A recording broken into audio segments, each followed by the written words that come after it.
To switch between tabs on the Internet app on Samsung Galaxy S24 Ultra, open Samsung Internet app.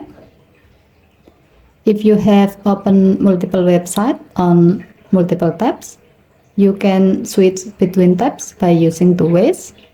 First, by using the tabs icon. To do so, tap the tabs icon at the bottom right, and then tap the desired tab you like to open.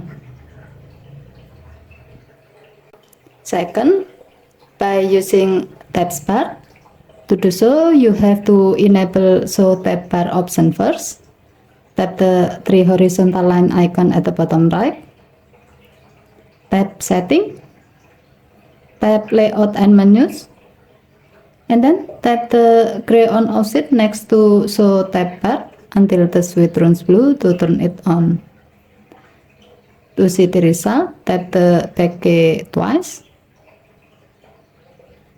You can see that all tabs will be displayed at the top of the screen. You can simply tap the desired tab you'd like to open.